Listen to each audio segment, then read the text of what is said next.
संसार के मल का जो नाश करे उसे भगवान कहते हैं। जो व्यक्तिगत अपने मल को दूर करे उसे इंसान। इंसान मानव शरीर मिली तो सब आभ्यंतर शुचि ही। जब आप त्याग करने के लिए तैयार होंगे तब आभ्यंतर शुचि होंगे। नहीं तो चाहे फ्रिज पानी से नहाए ले गर्मी में, और चाहे आज जौन बाटे आप गीजर के पानी नहाए ले, समरसेबल चला के नहाए ले, वह शुद्धि भले हो जाए। चाहे लेवेंडर ड्यू लगा ले, चाहे पियर्स लगा ले, लेकिन आप शुद्धि होने वाले आपकी जब तक त्याग नहीं आएगा। और अगर आपने आप शुद्धि के लिए अपने दरवाजे की गंदगी को दूसरे पर दरवाजे पे डाल दिया, इसी को ही हैवान या राक्षस कहते हैं, और कोई उसकी पहचान नहीं, सींग पूछ नहीं है। तो आज वो हिरण्यकशिपु फिर तपस्या करने के लिए गया।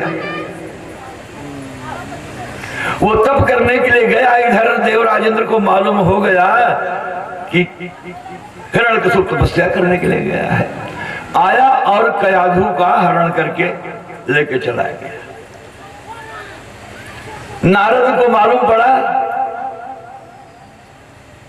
कि देवराज इंद्र ने कयाधु का हरण किया है, तो जाकर के देवराज इंद्र से मिले और कहा कि बताओ ये क्या कर रहे हो। कहा क्या? कहा यत्र नार्यस्तु पूजन्ते रमन्त्रे तत्र देवता।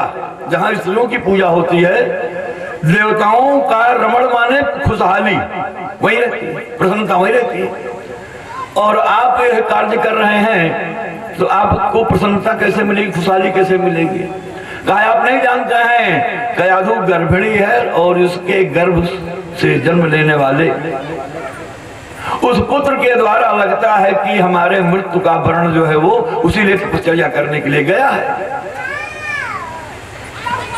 नारद ने वो कहा कि देखो वो किस लिए गया है तपस्या करने के लिए, ये तो मैं नहीं जानता, लेकिन मैं ये जरूर जानता हूं कि कयाधु के गर्भ में तुम्हारा काल नहीं बल्कि तुम्हारा परम पोषक भगवान का परम भक्त तुम्हारा मित्र ये पल रहा है।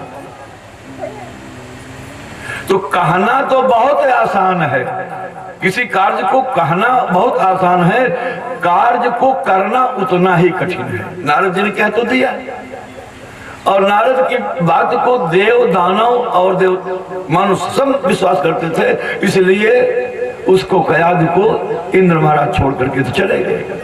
अब समस्या आई कि इसके अंदर जो मैंने कहा उस प्रकार का बच्चा उस वातावरण में उसको कैसे किया जाए।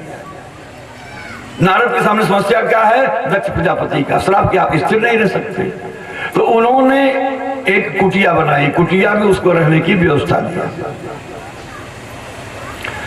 और चारों तरफ से घूम घूम करके उन्होंने परिवेश को नारायणमय कर दिया। नारायण नारायण की धुन गाते थे, और साथ ही साथ जंगल से कंदमूल फल का आहार वो देते थे। देखिए जैसा आपका आहार रहेगा वैसे ही आपकी बुद्धि। लोग कहते खाने पीने से क्या होता है भाई, जो आप खाओगे जैसा खाओगे उसी के अनुसार आपका विचार बनेगा। जितना ही व्यक्ति तीखा खाता है क्रोध उतना ही बढ़ता जाता है। आज तो लोग कहते हैं भैया हमको शुगर हो गया है, हम तो कहते हैं तुम कितना भी खिला के हमको शुगर पैदा कर दो, मैं जानू खिलाओ क्या खिलाओ, लेकिन जो खाना है मैं उसको अपने अनुसार खाऊंगा, खाने की वस्तु खाऊंगा ना। अखाद्य तुम खिलाओगे थोड़ी खाऊंगा, अखाद्य से तो शुगर नहीं होना होगा तब भी हो जाएगा। तो खाने का विचार हर व्यक्ति को करना चाहिए। नारद जी ने खान की व्यवस्था रखी, शुद्ध न्यूट्रिशन उनका पोषण व्यवस्थित कर दिया, और परिवेश वातावरण जो है वो नारायणमय कर दिया। और इधर जब वो गया तो देखिए जितने भी राक्षस हैं, राक्षस वैष्णव नहीं हैं, या तो ये शाक्त हैं या ब्रह्मोपासक हैं। तो ब्रह्मा की स्तुति करते रहे। जब ब्रह्मा आए कहा बरम ब्रूहि, तो कहा कि देखो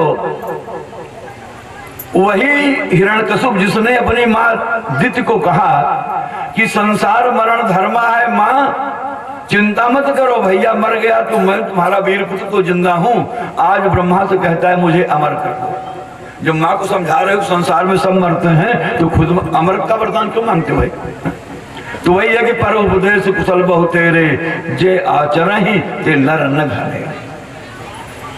तो ब्रह्मा ने कहा कि देखो सृष्टि की प्रलय में तो मैं भी मर जाता हूं, जब मैं स्वयं मरणशील हूं तो आपको अमर कैसे कर दूं?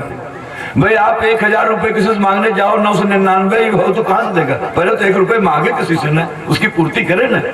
ब्रह्मा ने कहा मैं मरणधर्मा मैं भी हूं, इसलिए मैं आपको अमर तो नहीं दे सकता। कहा फिर कोई दूसरा वरदान मांग लो।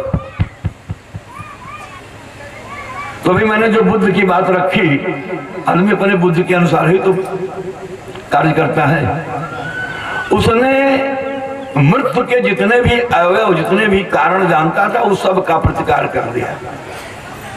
तो ये मान लिया कि मैंने विवेक से, इन्होंने हमको अमरत्व तो दिया तो नहीं, लेकिन मैं अमर हो गया, प्रत्यक्ष न सही तो परोक्ष में मैं अमर हो गया। और इस वरदान को लेकर के आया, इधर नारद जी कयाधु को पहुंचा दिए थे और धीरे धीरे वो बच्चा जन्म लेने के बाद विकास की गति को प्राप्त हुआ। तो आह्लाद प्रहलाद प्रहलाद इत्यादि के बच्चों को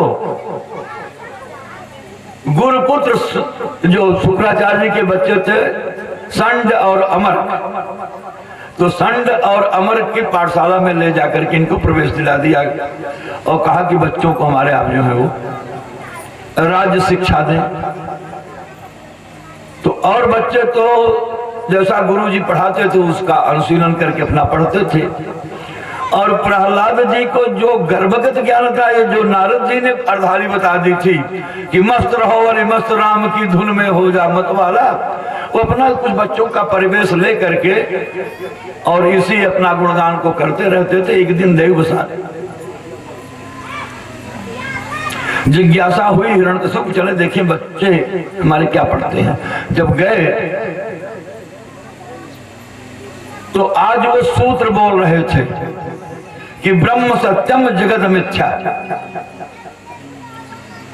तो गए और बच्चे को गोद में लेकर के उन्होंने कहा कि बताओ ये क्या तुम पढ़ रहे हो? क्या पिताजी जीवन का शाश्वत सत्य तो वही है जो दिखलाई पड़ रहा है, ये असत्य है। स्थूल नेत्रों से जो देख रहे हो ये असत्य है। संसार में जो स्थूल नेत्रों का विषय असत्य, सूक्ष्म नेत्र का विषय ही सत्य।